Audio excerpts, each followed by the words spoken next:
So I'm just going off of memory here. I'm out in the middle of the woods right now, and just admiring God's creation. And so we started out our Zephaniah study with background. And so we went back all the way to Deuteronomy before the children of Israel even stepped onto the promised land, and Moses was giving them the Lord's final decree, like, look, if you want to be my chosen people, if you want to step in to this land, if you want to enter into covenant with me and me be your God and you be my people, this is what's required of you.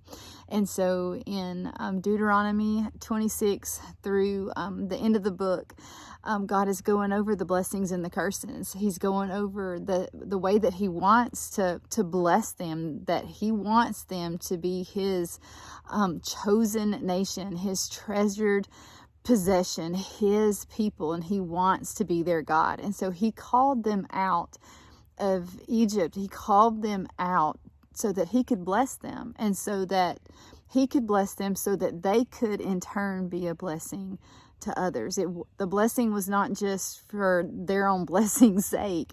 It was so that they could be a light to the world, so that they could represent who God was and be a blessing to others. This was the whole point.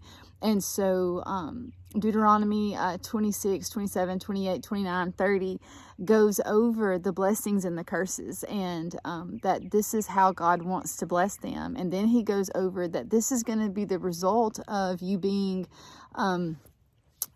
disobedient and you breaking this covenant with me, because I have to remove my blessings from you. And when I remove my blessings from you, in swoops in all of these other nations that have been eyeballing you and all of your blessings, and they are chomping at the bit to take all that I have given you.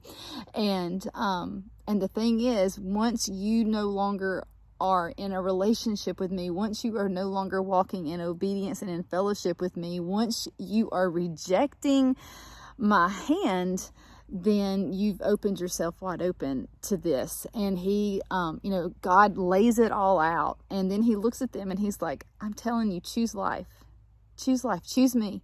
I'm setting it before you. And then, then they step into the promised land. And so, I cannot go over all the 2 Kings and 2 Chronicles, but because the point of this study right now is Zephaniah. And so Zephaniah, his ministry begins after the death of Ammon, which is Manasseh's son, and during the reign of Josiah, who took the throne at 8 years old, okay?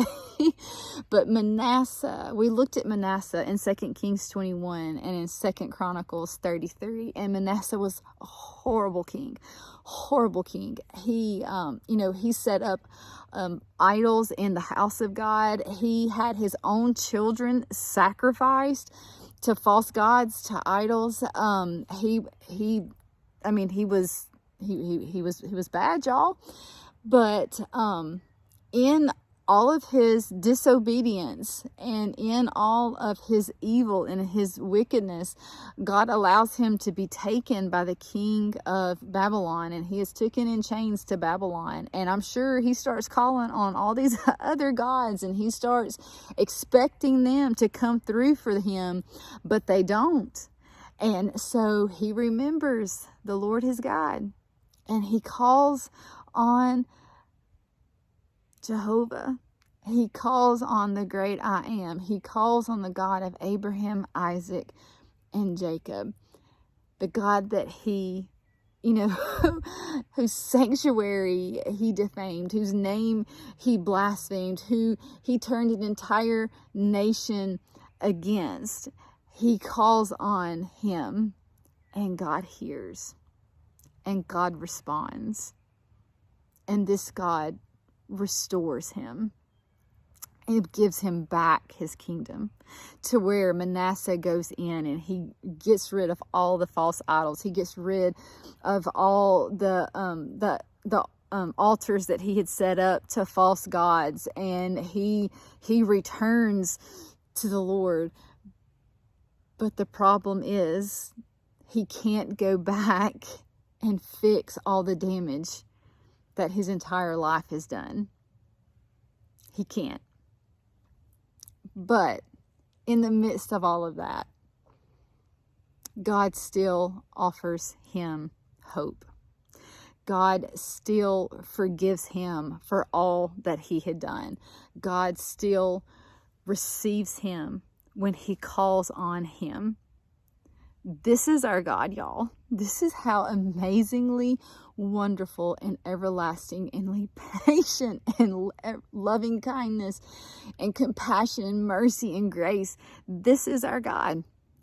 And then, in order to hopefully reach all the people that Manasseh corrupted, he sets an 8-year-old on the throne, and he sends Zephaniah, a prophet, with the word of the Lord to the people. This is the mercy and grace of our God. Mercy triumphs over judgment. So this is the picture where Zephaniah begins his ministry. So we'll start digging into that. We have started digging into that.